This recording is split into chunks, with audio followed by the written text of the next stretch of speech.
बिस्मिल्लाहिर्रहमानिर्रहीम। Voice of Germany programme हालात हाजरा, मेज़बान फजल रहमान और खाकसार इरफान अहमद। और हमारे आज के मेहमान हैं हमारे पुराने करम फरमा अमेरिका में मौजूद सहाफ़ी जनाब आसिफ भट्टी साहब। जी भट्ट साहब, अस्सलाम वालेकुम। जी अस्सलाम वालेकुम इरफान खान साहब एंड वालेकुम भट्टी साहब। वालेकुम भट्ट साहब, जिन मौज़ूआत पर मैंने आपसे आज गुफ्तगू करनी है या आपका तजिया लेना है, उससे पहले दो छोटी छोटी खबरें जो ताज़ा हैं, मैं चाहता हूँ उनका भी आपसे जिक्र हो जाए। एक तो अमेरिका के अंदर खबर ये है कि भाई 8 लाख अफराद जो हैं बगैर बिजली के हैं इस वक्त, और 15,000 परवानें वहाँ मनसूख हुई हैं, और 17 रियासतों के अंदर इमरजेंसी है। आप किन हालात में रह रहे हैं या आप किस जगह पे हैं, वहाँ क्या सूरत हाल है? और एक तो दूसरा, बहुत शुक्रिया इरफान खान साहब आपकी खैरियत मालूम करने का। यहाँ पर अमेरिका की 30 रियासतों में अब तक जो अपडेट्स आई हैं, 30 रियासतें तूफान की लपेट में हैं, ईस्ट कोस्ट से लेके ऑलमोस्ट वेस्ट कोस्ट तक। और जो सेंट्रल पूरा एरिया है, मैं सेंटर में हूँ, ये जी टेक्सास की रियासत में हूँ मैं इस वक्त, जहाँ पे शदीद तूफान है। और तकरीबन मुतासरा तादाद जो है, जो अभी तक पता पता चली है, 2 से 2.5 करोड़ लोग अफेक्ट हुए बराह रास्त, डायरेक्टली और इनडायरेक्टली। और साथ-साथ ये भी इत्तलात हैं कि तकरीबन कोई 8 से 10 लाख लोगों को बिजली की फ़राहमी मुअत्तल हुई हुई है। इसी तरह से कोई हाफ अ मिलियन के करीब लोग जो हैं वो पानी और जो दीगर बुनियादी सहूलियात हैं, उससे भी काफ़ी ज़्यादा अफेक्ट हो रहे हैं। मजमूई तौर पे अगर इस सूरत-ए-हाल का जायज़ा लिया जाए तो ये तूफ़ान पिछले आप ये कह लें कि 2-3 साल की जो हिस्ट्री है, उसमें ये सख्त-तरीन तूफ़ान कहा जा रहा है। और जिसने बहुत सारी रियासतों को, जैसे मैंने ज़िक्र किया कि ईस्ट कोस्ट से लेके यानी वाशिंगटन डीसी, न्यूयॉर्क से लेके और सेंट्रल पार्ट है जैसे कि टेक्सास की रियासत है, और उसके बाद फिर जो आगे रियासतें हैं वहाँ तक ये फैला हुआ है। तो ये शिद्दत जो है, अभी तक इसकी नौइयत डिटरमिन तो नहीं की जा पा रही। लेकिन यहाँ पे टेक्सास के अंदर रात भर शदीद बारिश रही है, टेम्परेचर काफ़ी गिरा है और स्लीट हुई है। There is a difference between snow and sleet. Sleet जो है बेसिकली जब रोड पे गिरती है, बर्फ की तरह होती है, तो गाड़ी ड्राइव आप नहीं कर सकते हैं। कोई भी ट्रैफिक जो है ना, वो रोड पे खतरनाक हो सकती है, गाड़ी स्लिप कर जाती है। तो उसके प्रिकॉशंस भी लिए जा रहे हैं। लेकिन मजबूरी तौर पर तो आपको पता है कि जब तूफ़ान आता है, उसकी लपेट में फिर सारा कुछ आता है। तो खबरें क्या हैं? क्या आया, मौसमियात वाले क्या कहते हैं? आया इसका जोर टूटेगा या अभी चलेगा इसका जोर? जी, अभी तो इसका आगाज़ है, ये वीकेंड से स्टार्ट होना है हुआ है ये। सैटरडे को प्रेडिक्ट किया गया था कि शाम तक इसकी हवाएँ तेज़ चलना, बारिश और साथ में तूफ़ान, जो बर्फ़ानी तूफ़ान है, वो अपनी लपेट में लेगा मुख्तलिफ़ रियासतों को। और बिल्कुल ऐसे ही हुआ है, कुछ जगहों पर बिजली का तअत्तुल भी देखा गया है। और अभी तक जो महकमा मौसमियात है, वो ये प्रेडिक्ट कर रहा है कि अगले 3 से 4 रोज़ जो हैं वो सख्त हो सकते हैं, यानी कि आज संडे है, मंडे और ट्यूसडे, और फिर वेडनेसडे को इसका ज़ोर जो है वो टूटने का इम्कान है कि ये इसकी शिद्दत जो है वो कम हो जाएगी। ठीक। और दूसरी खबर जो मैं आपसे शेयर करना चाहता था, वो हमारे मशहूर सहाफ़ी ब्रॉडकास्टर मार्क टेली की वफ़ात है, जो आज 90 साल की उम्र में उनकी वफ़ात हुई। उनका एक बड़ी हिस्ट्री है, ख़ुसूसन बरसग़ीर के नाम, दोनों मुल्क के हमारे भारत और पाकिस्तान में जो कुछ उन्होंने खबरें दी या जो कुछ उन्होंने काम किया वहाँ पे उस लिहाज से। तो मुझे नहीं पता कि आपको जब आप पाकिस्तान में सहाफ़त कर रहे थे, उसके बाद आपका कभी राब्ता हुआ उससे या नहीं? लेकिन कुछ चंद अल्फ़ाज़ अगर आप उसके बारे में बयान कर सकते हो। एक बड़ा मशहूर फ़िक्रा है कि जब भी कोई इन्वेस्टिगेटिव खबर या कोई ब्रेकिंग न्यूज़ जैसे जिसका आज का दौर है, उस वक़्त तो ये ब्रेकिंग न्यूज़ का दौर नहीं था जब मार्क टेली था, तो रिपोर्टर को कहा जाता है कि तुम मार्क टेली बनने की कोशिश मत करो। ये ट्रिब्यूट है उनकी पर्सनैलिटी के लिए, मैं समझता हूँ। और बतौर सहाफ़ी मैंने पिछले 25 से 27 साल गुज़ारे हैं इस फ़ील्ड के अंदर, तो मैंने इन्वेस्टिगेटिव जर्नलिज़्म के साथ-साथ जो पार्लियामेंट्री और डिफेंस इश्यूज़ हैं, ख़ास तौर पे वार एंड टेरर को बड़े क्लोज़ली मॉनिटर किया। तो मार्क टेली की जो मुझे गाइडेंस मिली इस लिहाज़ से कि एक दफ़ा मेरी उनसे बहुत शुरू में, जब जियो लॉन्च होने के कुछ हफ़्ते बाद एज़ अ पायनियर मेंबर, मैंने उनको कॉल करके ये एतमाद में लिया कि मैं आपसे बात करना चाहता हूँ, कुछ चीज़ें सीखना चाहता हूँ। तो मेरे ख्याल में उनकी तरफ से ज़ाहिर-सी बात है वो बीबीसी के साथ मुंसलिक रहे, बाकी इंटरनेशनल इदारों के लिए उन्होंने बड़ा अच्छा ज़बरदस्त काम किया। वो समझते थे कि ब्रॉडकास्ट मीडिया की क्या बंदिशें होती हैं, क्या ज़रूरियात होती हैं।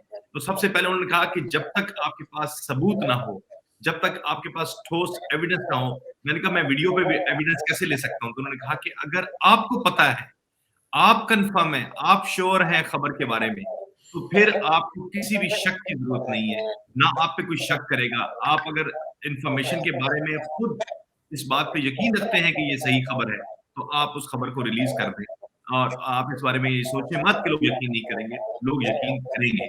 उसकी किसी एविडेंस की आपको ज़रूरत नहीं। तो ये मैं ट्रिब्यूट पेश करूँगा उनकी ज़ात को कि उन्होंने बहुत ही शानदार करियर गुज़ारा, बहुत ही ज़बरदस्त इन्वेस्टिगेटिव स्टोरीज़ की, खास तौर पे पाकिस्तान। आपको याद होगा 1971 में जब बिल्कुल। हमारे जो है हथियार डाले जा रहे थे हमारी ताकतवर तरीन इदारे के, तो उस वक़्त उनकी खबरें आपको याद होंगी। फिर परवेज़ मुशर्रफ के दौर में उन्होंने बहुत ज़बरदस्त खबरें की।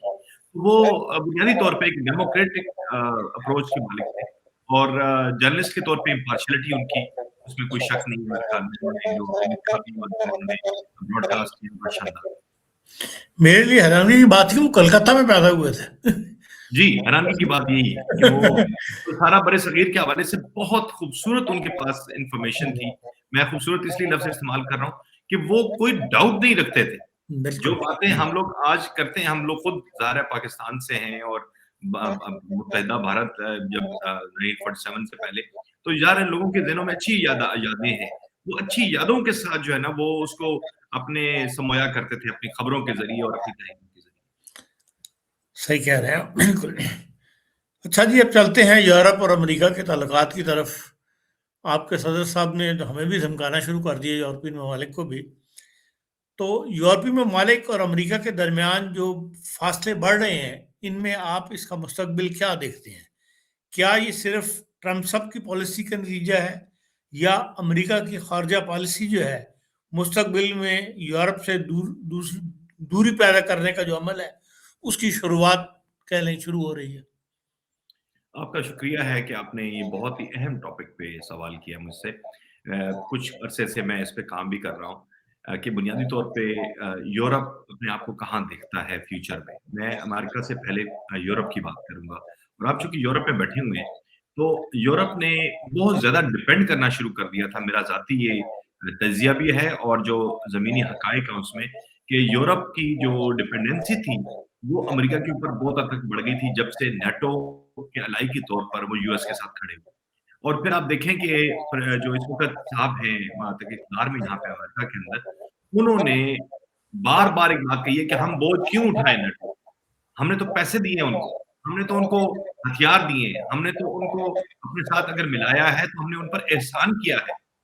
तो इस एहसान का जो बदला है या उसका जो नतीजा है, वो यही निकलना था और मैं इसको बदअज़-क़ियास नहीं समझता कि उन साहब ने जो पॉलिसी इख्तियार की है। अब देखिए जब से वो इक़्तिदार में आए हैं, वो हर एक शख़्स को आपके धमकी आमेज़ तरीके के साथ जो है वो पूरे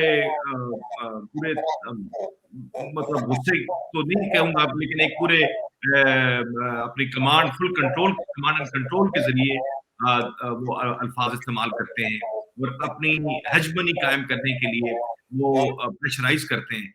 अभी भी आप देखिए कि वो चाहे रशिया का मामला हो, चाहे वो पाकिस्तान के हवाले से कोई मामलात हों, पाकिस्तान इंडिया के या इवन चाइना के हवाले से कोई बात हो, मगरबी जर्मनी की बात का हो या मशरकी जर्मनी जब मुत्तहिद हो चुके हैं, उनकी कोई बात हो, यूरोप के, फ्रांस के जो है वो प्रेज़िडेंट के हवाले से कोई बात हो, तो वो अपने उसी तासुर को ज़्यादा प्रेशर में लाके ज़्यादा तक़वियत दे के उसको वो ये साबित करने की कोशिश करते हैं कि वो बहुत पावरफुल हैं और इस बात का इज़हार उन्होंने davos में भी किया है, जहाँ पे उन्होंने खिताब करते हुए अमेरिका की ताकत का लोगों को जो है वो कायल करने की कोशिश की कि अमेरिका बहुत ताकतवर है और जो चाहता है वो करता है और अमेरिका के पास जो ताकत है उसको कोई इससे निगू नहीं कर सकता है। तो ये मेरे ख़्याल में आने वाले वक़्तों के अंदर जो यूरोप का जो डिपेंड करना था अमेरिका के ऊपर, ये बहुत बड़ा उनके लिए एक मुश्किलात का, मुआशी मुश्किलात का भी और ज़ाहिर है समाजी उसका अल्टीमेट इफ़ेक्ट होता है। उसका बहुत प्रेशर है और साथ ही में जो इत्तेहाद है नेटो का, उसकी तरफ से कोई बिलखुसूस रद्द-ए-अमल नहीं आया पिछले कई महीनों से, कई सालों से हमने देखा है, तो उसका अल्टीमेट ये रिज़ल्ट अब सामने आ रहा है कि आपको वो अमान माँगनी पड़ रही है, बल्कि अपने आप को आप खड़े नहीं हो पा रहे। लेकिन इसका एक दूसरा एस्पेक्ट भी है, अगर खान साहब मेरी आवाज़ आ रही है आपको? जी, जी, आ रही है आवाज़। अच्छा, मैं ये कहना चाह रहा हूँ कि जो दूसरा एलिमेंट है इसका, जो दूसरा पर्सपेक्टिव है, एक तो पर्सपेक्टिव मैंने बताया कि अमेरिका अपनी हेजमनी के लिए प्रेशराइज़ कर सकता है किसी मुल्क को भी, और वो कर भी रहा है, और यूरोप उसमें शामिल है। दूसरा जो है, इस वक़्त यूरोप के पास एक बहुत अच्छा ऑप्शन आ गया है कि वो अपनी जो हक़्क़े खुद इरादियत है, या जो अपना एक तशख़्ख़ुस है, उसको बरकरार रखने के लिए वो एक इत्तेहाद के सूरत में सामने आए, और अपनी जो खोई हुई एक ताकत है, उसको दोबारा से समेटने की कोशिश करें। और इस पे बात हो रही है इस वक़्त, मुख्तलिफ थिंक टैंक्स जो हैं, इस पे बात कर रहे हैं कि क्या यूरोप, रशिया, चाइना और इवन इंडिया, ये मिलके कोई किसी ब्लॉक की तरफ जाएँगे? ये कोई एक नई जो है वो ताकत जो है, वो उसका एक पैरेलल ताकत जो कि अमेरिका के पास है सारी की सारी, चाहे वो माशी हो, चाहे वो फौजी हो, चाहे वो किसी मुल्क के ऊपर ताकत का इस्तेमाल करना हो, अभी वेनेज़ुएला में हमने देख लिया है। तो शायद यूरोप के पास ये चांस हो सकता है इस दफ़ा कि वो दोबारा से अपने आप को रिजॉइन करके और दोबारा से री-स्ट्रेंथन करें, और अपने आप को वो इमर्ज हो दोबारा से, जिस तरह से पहले हमने देखा था माज़ी में कि एक डॉक्टर साहब, आप ब्लॉक की बात कर रहे हैं, तो ये जो प्रेसिडेंट ऑफ यूएसए ने एक बोर्ड ऑफ पीस तैयार किया है, इसकी क्या आप देखते हैं कि फ्यूचर में क्या ये सूरत हाल इख्तियार करेगा? दूसरी जानिब अगर आप कल ही की खबर देख लें तो यूएसए के इत्तेहादी इसराइल ने अपने मुल्क में, अपनी सरजमीन में यूएनओ के ऑफिसेज जो हैं उनको मिसमार किया है बाकायदा। और एक तो उनका दावा था कि ये ज़मीन उनकी है, मगर उसके अलावा जो भी उनकी कोई एतराज़ात या तहफ़्फ़ुज़ात थे, उसको उन्होंने इस तरह से कि यूएनओ के दफ्तर को वहाँ बाकायदा मिसमार किया, जो उनकी हेल्प ऑर्गेनाइजेशन का एक सिस्टम था, बाकायदा ऑफिशियल ऑफिस था, वहाँ पे प्रेजेंटेशन थी। तो अब क्या होगा? मतलब एक तरफ हम देखते हैं कि वो यूएनओ को इस तरह मसल रहे हैं, कोई वक़्त नहीं दे रहे, किसी हवाले से उसको सीरियस नहीं ले रहे, और एक जानिब एक नया बोर्ड ऑफ पीस इकट्ठा किया जा रहा है। बोर्ड ऑफ पीस ऐसा भी है कि जिसमें रशिया को भी दावत दी जा रही है, दूसरी जानिब इंडिया को भी दावत दी जा रही है, सऊदी अरब को दी जा रही है, पाकिस्तान तो ज्वाइन कर ही चुका है। तो जब सवाल ज़हन में उठता है कि कहीं कोई नई पार्टी, नई कोई चीज़ तो नहीं बन रही, तो फिर ये क्या है? What is that? अच्छा, ये बड़ा दिलचस्प है। इस पे अगर आप यहाँ के तज़िये और यहाँ की तहरीरें पढ़ें, अखबारात, और जो तज़ियाकार हैं, ये बात कर रहे हैं कि ये इट्स एन आई वॉश। ये अब एक लफ्ज़ में इसको समेट दिया गया है। आप इस बात को समझने की कोशिश करें कि जिस यूएन के रेज़ोल्यूशन उनके पास हुई पिछले साल, आपको याद होगा कि एक पीस बोर्ड बनना चाहिए, और वो एक पीस फोर्स करनी चाहिए जो कि गैर मुसल्लह करे हमास जैसी तंजीम को, और वहाँ पर जो लोगों के बुनियादी इश्यूज़ हैं उनको सॉल्व करे, और रिकंस्ट्रक्शन हो वहाँ पे। अब जो लोग अंधाधुंध उसमें शामिल हो गए, वो तो चले, उनकी अपनी मर्ज़ी है, पाकिस्तान फॉर्च्यूनेट है या अनफॉर्च्यूनेट। लेकिन जो कुछ नज़र आ रहा है उसमें ये बिल्कुल क्लियर है कि बगैर किसी की परवाह किए, बगैर किसी का केयर किए, इस बात को मिसमार, आपने कहा कि वहाँ के ऑफिसर्स को मिसमार किया जा रहा है। वहाँ पे तो लोगों को इजाज़त ही नहीं है कि वो अपना वहाँ पे जो फंडामेंटल काम है वो कर सकें। तो ये एक जो आई वॉश का लफ्ज़ इस्तेमाल हो रहा है, वो इसलिए कि कहा कुछ जा रहा है या कुछ और जा रहा है, और ये एक लेजिटिमेसी देने की बात है। तो मुझे बताइए कौन सा केस ऐसा है कि जो यहाँ पे इतना मुजाहरे हुए और पूरी दुनिया में 1 लाख लोगों को मार दिया गया वहाँ पे, वो उनके खिलाफ उस जिन्होंने ये किया उनके खिलाफ केस हुआ, उनके खिलाफ कोई इस किस्म का इक़दाम हुआ कि उन्होंने वो रोके। अभी हम पीस खान साहब से ही पूछ लेते हैं इस सिलसिले में कि खान साहब इस बारे में क्या कहते हैं? खान साहब, आप अगर कोई इज़हार ख़्याल करना चाहें इस बारे में। मैं तो आसिफ साहब की बात सुन रहा हूँ और उससे नतीजा निकालने की कोशिश करूँगा। तो आप आसिफ साहब को ही मेरे ख्याल बात करने हैं, जो बीच में इंटरप्ट ना ही करें तो बेहतर है। जी, आसिफ साहब। नहीं, खान साहब, मैं बिल्कुल सहमत हूँ डॉक्टर फजल साहब की बात से कि आपको अपना जो इनपुट है वो भी साथ दें, ताकि हम इस गुफ्तगू को जो है उसी तरह आगे बढ़ाते जाएं। देखें, जो कुछ इस वक्त अमेरिका की तरफ से जो पॉलिसीज आ रही हैं, उसके अंदर ज़्यादातर जो मगरबी दुनिया है वो यही समझती है कि ये ट्रम्प साहब का एक ज़ाती उन्होंने ना का मसला बनाया हुआ है। और कुछ अरसे के बाद या जब 4 साल के बाद अमेरिकन पॉलिसीज जो है वो यकीनन उसमें तब्दीली आएगी। सिर्फ इसको यूरोप ये देखता है कि भाई जो दुनिया का माशी सिस्टम है वो सारा अमेरिका के हाथ में है, और अब इनकी तरफ इस तरफ तवज्जो हुई है कि हमने इस तरफ बड़ी लापरवाही बरती है कि तमाम बड़ी बड़ी कंपनियां और तमाम माशी सिस्टम जितने भी हैं वो अमेरिका से स्टार्ट होते हैं। और यहाँ पर यूरोप के अंदर भी स्वाय एक जर्मनी तो ये कहता है कि डोइचे बैंक के अलावा हमारे पास कुछ भी नहीं है। तमाम बड़ी बड़ी जितने भी माशी स्टून है यहाँ पे सब अमेरिकन की इन्वेस्टमेंट कंपनियां बैंकिंग इन्वेस्टमेंट में अमेरिका के हाथ में है। तो हम खुद अपने हाथ हमने बांधे हैं और हम इस तरफ तवज्जो नहीं की। तो अब जब इनकी आंखें खुल रही हैं कि भाई हमें सबसे पहले जो है अपने सिस्टम जो है उनको मजबूत करना है और उनको अपने पैरों पे खड़ा करना है, तब हम अमेरिका से जान छुड़ा सकते हैं। वरना अमेरिका के साथ की जो सरपरस्ती है या अमेरिका की जो मुदाखलत है वो बहरहाल कायम रहेगी। जी बिल्कुल, ये डॉक्टर फजल, ये बिल्कुल सही बात है खान साहब ने जो कही। मैंने शुरू में यही बात कही थी कि ये बहुत अच्छा मौका है यूरोप के लिए। गो के ये एक मुश्किल वक्त है जिसमें आप एक धमकी वाले माहौल में रह रहे हैं, लेकिन इसी में अपॉर्चुनिटी है कि आप अपनी वो जो एक खोई हुई ताकत है या जो एक तशख्खुस है या आपकी जो पॉलिटिकल स्ट्रेंथ है, आपकी इकोनॉमिकल स्ट्रेंथ है, आपकी डिफेंस स्ट्रेंथ है, उसको आप रीगेन करें या दोबारा से उसको बेहतर बना सकें एटलीस्ट। तो शायद ये एक बात हो सकती है। हमारे तो तज़िये हो सकते हैं, लेकिन ये तो सोचने की बात है पॉलिसी साजों के लिए, उनके लिए जो लोग वाकई समझते हैं कि इस मसले का कोई हल निकलना चाहिए। अगर वो इसको मसला समझते हैं, अगर तो चलना है अमेरिका का बांदी बनकर, तो फिर तो आप चल ही रहे हैं, तो चलते जाइए। ताकत का सरचश्मा जो है अमेरिका है, ये भट्टी मानना साहब, आज 2026 में इतना आसान भी नहीं होगा, क्योंकि जहाँ पर एक तरफ अमेरिकन मईशत ने दुनिया पर अपने पंजे गाड़े हुए हैं, दूसरी जानिब वो उनको लूज़ होता देखना भी नहीं चाहेगी और बर्दाश्त भी नहीं करेगी। तो ये एक बड़ी सेंसिटिव सिचुएशन है जहाँ पर आप क्या इक़दाम उठाते हैं, किस तरह से उठाते हैं। ग्रीनलैंड का कज़िया आपके सामने है कि वहाँ पर भी कोई कुछ नहीं कर सका।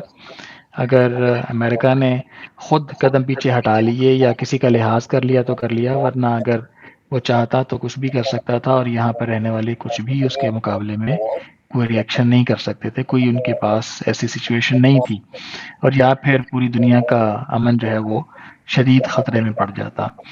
तो आपकी बातें तो दुरुस्त हैं और है भी ऐसा ही, मगर प्रैक्टिकली क्या होगा आने वाले वक्त में? क्या अमेरिका ऐसा कुछ होना देगा या उसको पसंद आएगा, बर्दाश्त करेगा या नहीं करेगा, किस हद तक टॉलरेट करेगा, ये तो वक्त बताएगा।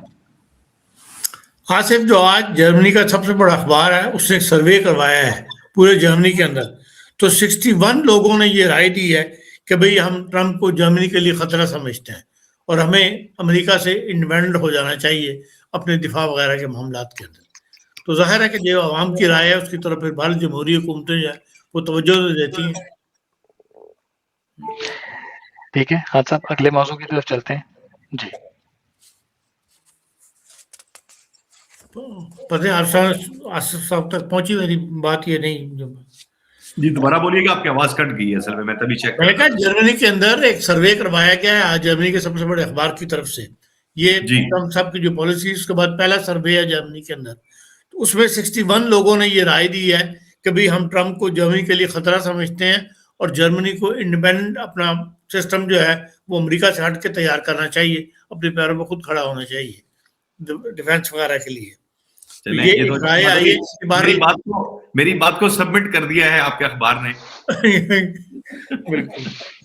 अच्छा ये बताएं, अमेरिका जो ईरान है, ईरान की जो सूरत हाल है आज, उसके बारे में एक बड़ी रिपोर्ट जर्मनी के अखबारात में शाये हुई है और उसने बताया है कि भाई मशरिक़ वुस्ता के अंदर इस वक्त बहरैन, कतर, कुवैत, मुत्तहदा अरब इमारात, इराक, सऊदी अरब, इस तरह प्रिंस सुल्तान एयरबेस रियास के अंदर और उर्दन और तुर्की, कहाँ कहाँ अमेरिका के अड्डे मौजूद हैं और क्या क्या वहां पे सिचुएशन है, कितना फौजी है, कितना साजो सामान है, सारी डिटेल जो है उन्होंने दी है।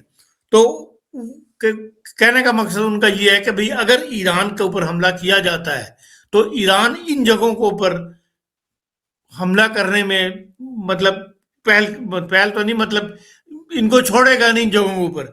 और खास तौर पर वो कहते हैं कि प्रिंस सुल्तान एयरबेस जो है वो रियाद से सिर्फ 60 किलोमीटर जनूब के अंदर वाक़ है और वहां तारा इनका सिस्टम है मिसाइलों वगैरह का। तो अगर ये जंग हो जाती है वाकई, तो आप इसको किस तरह देखते हैं कि भाई क्या इसके इम्कानात हैं या सिर्फ अभी रिगियरिंग की मतलब हुकूमत की तब्दीली तक ही अमेरिका इंटरेस्टेड है ईरान में? हम नाजरीन को ये भी बताते चलें कि चूँकि अमेरिका में इस वक्त सख्त तूफ़ानी सूरत हाल है और आसिफ भट्टी साहब ने अभी मुझे फ़ोन करके मुत्तले किया है कि मौसम की वजह से इंटरनेट की कनेक्शन में फ्लक्चुएशन हो रही है, बार-बार कमज़ोर भी हो रहा है, इसी वजह से उनकी तस्वीर भी धुंधली है। तो अब आप दोबारा तशरीफ़ ले आए हैं। हाँ साहब, अपना क्वेश्चन दोबारा रिपीट कर देंगे आपने या? मेरा क्वेश्चन भट्टी साहब सुना था या दोबारा रिपीट करूं?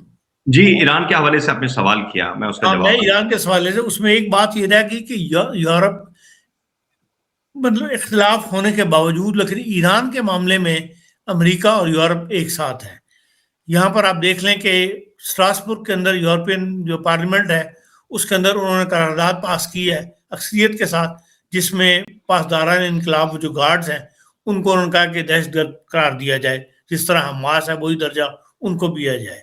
यहाँ जो सैटरडे के दिन जुलूस निकले हैं जर्मनी के अंदर, ईरानियों के जुलूस हैं और उनके अंदर इसराइली झंडे जो उन्होंने उठाए हुए हैं, जिससे साफ पता लगता है कि उनको कोई ना कोई सपोर्ट कर रहा है इसराइल की फेवर में, या कभी इसराइल के साथ जो हमारे तल्कात हैं वो ठीक होने चाहिए। तो इस किस्म के भी एक तरफ दबाव है या यूरोपीय मालिक जो हैं वो ईरान के साथ दे रहे हैं वहाँ पे हुकूमत तब्दील करवाने के लिए। और जो ईरान ने कहा हुआ है उसके अंदर जो कुछ जिन अड्डों के मैंने नाम लिए हैं वहां पर भी अगर तबाही मचती है तो आप इस सारी सूरत हाल में दुनिया के अंदर तो एक दफ़ा हिल जाएगी। आप इसको कैसा देखते हैं? आया सिर्फ प्रेशर डेवलप करने के लिए कि आया वहां पर हुकूमत तब्दील हो जाए उसके लिए है या बाकी जंग के आसार हैं? बस ये बता दें ईरान की सूरत हाल पे आपको कैसे देखते हैं ईरान की सूरत हाल को? जी, आया ये सिर्फ हुकूमत की मैंने तब्दीली के नतीजे में के लिए प्रेशर डेवलप किया जा रहा है, वाकई वहां पे जंग के आसार हैं?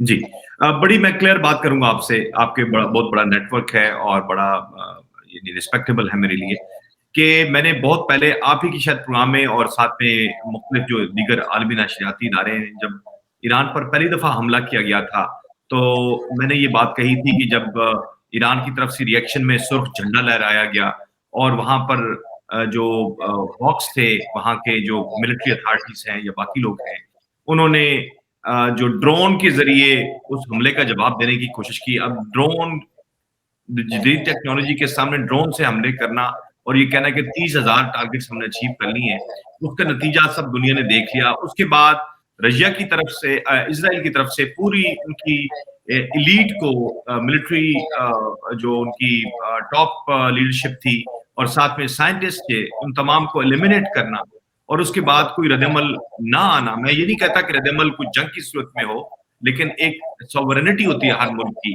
तो वो सॉवरेनिटी का उसकी प्रोटेक्शन के लिए उसका जवाब देता है, उसके लिए लाहेमल होता है, उसके लिए पॉलिसीज़ होती हैं, उसके लिए इंटरनेशनल रिलेशंस का इस्तेमाल किया जाता है, उसके लिए ज़ाहिर ताकत का भी जहाँ पे आपको ज़रूरत पड़ती है उसका इस्तेमाल किया जाता है। मैं आपको बिल्कुल क्लियरली बताऊँ, अपने तज़किरे के मुताबिक जो इंटरनेशनल सिनेरियो है और जो गिवन ग्राउंड सिचुएशंस हैं या एविडेंसेस हैं कि ईरान के पास उस तरह की पावर एक्सपेक्ट करना कि इस तरह का भारी रद्द-ए-अमल देगा, ये बहुत बहुत मुश्किल है। क्योंकि वहाँ पे इंटरनल जो सिक्योरिटी की सूरत-ए-हाल है, वहाँ पे जो अमन-अमान की सूरत-ए-हाल है, अवाम के रद्द-ए-अमल की जो सूरत-ए-हाल है, वो कोई इतनी अच्छी नहीं है। और वहाँ पे जो रद्द-ए-अमल आया है रिसेंटली, बेशक उसको कहा जाए कि वो किसी और मुल्क की तरफ से, इवन अमेरिका पे इल्ज़ाम है उसका भी कि वहाँ पे मुदाखलत की जा रही है इंटरनल। अगर एविडेंस है तो मुमकिन तौर पे ऐसा हो, लेकिन अगर अवाम की तरफ से उस तरह की सपोर्ट नहीं मिलती है, तो ये रद्द-ए-अमल जो है, जैसे मुमकिन तौर पे आप जंग की बात कर रहे हैं, मुमकिन तौर पे अटैक की बात कर रहे हैं और जैसा आपने एक खबर का जिक्र किया कि वो एयर बेसिस की बात कर रहा है कि सराउंडिंग्स में ना सिर्फ एयर बेसिस हैं बल्कि नेवल बेसिस भी हैं, और आपका जो मेरी बेड़ा है जो कि वॉरहेड्स के साथ लेस है, वो जो है वो आपका रास्ते में मौजूद है प्रोटेक्शन के लिए, अपनी फौज को फ्यूल देने के लिए और प्रोटेक्शन के लिए। तो इस सारी सूरत हाल के अंदर वहां पे रिजीम चेंज की बात, बिल्कुल मैं ये कहूंगा कि रिजीम चेंज की सारी एफर्ट हो रही है। हमला करना आज के दौर में शायद उस तरह से मुमकिन नहीं होगा ईरान के ऊपर खासतौर पे, और उसकी जो असरात हैं वो आप देखिए कि वो एक ऐसे खित्ते में उसके बुरे असरात होंगे कि जिसकी लपेट में वो तमाम लोग आएंगे जो पाकिस्तान की सूरत पे अमेरिका के एलाई भी है। तो इस सारी सूरत हाल पे तफसीली तौर पे पाकिस्तान की अथॉरिटीज के साथ भी बातचीत हो रही है। हमारे जराए बताते हैं कि अभी जो नेवोस में, उससे पहले जब मिलिट्री चीफ और उनके साथ पाकिस्तान में तैनात प्राइम मिनिस्टर जो है, चुनीदा प्राइम मिनिस्टर, वो भी साथ में तशरीफ लाए थे। तो वहां पे जो गुफ्तगू हुई उसमें तमाम सूरत हाल पे तफसीली बात हुई थी, और आपको याद होगा कि उस वक्त ये कहा जा रहा था कि बहुत जल्द ईरान पर हमला होने जा रहा है अमेरिका की तरफ से। तो शायद पाकिस्तान की तरफ से ये कहा गया होगा या कहा गया, इबादत क्यास नहीं है, और ये इसके बारे में मुख्तलिफ खबरें भी थी कि पाकिस्तान ने अपना रोल प्ले करने की बात की थी कि वहां पे आप इस किस्म की निष्कर्षी की बजाय एक मौका दें तो चीजों को वैसे भी तब्दील किया जा सकता है। और उसके बाद हम देख रहे हैं कि वहां पे इंटरनल सूरत हाल जो है वो सिक्योरिटी की वो भी अच्छी नहीं है, और लोगों की रद्द-ए-अमल आ रहा है रिजीम के खिलाफ, अली खामनेई के खिलाफ। तो ऐसा लगता है कि ये जंग धमकी जरूर है, लेकिन शायद वहां पर जंग मुसल्लत करना, छोटे पैमाने पे शायद अटैक हो सकते हैं, पहले भी अटैक किए गए हैं, और जो बुनियादी पर्पज है इसका वो है रिजीम चेंज करना। और रिजीम जब तक तब्दील नहीं होता ये प्रेशर जारी रहेगा, और मुझे लगता है कि आने वाले चंद माह में, अगर मैं वो हफ्ते ना कहूँ तो चंद माह में वहां पे रिजीम चेंज करना नजर आ रहा है, चेंज होता हुआ नजर आ रहा है। और ऐसा लगता है कि शायद जैसे वेनेजुएला में किया गया कि वहां के प्रेसिडेंट को उठाने के बाद अमन की जो नकारा है वो बजा दिया गया, और कहा गया कि अवाम की जो राय है उसके लिए किया गया है, अवाम के तहफ़्फ़ुज़ के लिए किया गया है। तो ऐसा ही ईरान में तब्दीली, जो इंटरनल तब्दीली है जिसकी मैं पहले भी बात कर रहा हूँ, जिसके रिजीम चेंज का नाम दिया जाता है, तो उसके बाद शायद सारी अमन की आवाज़ें आना शुरू हो जाएँ और अवाम के लिए एक नए ज़िंदगी के आगाज़ की नवीद सुनाई जाए। लेकिन जंग के इम्कानात मुझे महदूद पैमाने पर मुमकिन तौर पे हो सकता है, लेकिन एक बड़ी जंग का मुझे कोई खदशा नज़र नहीं आता।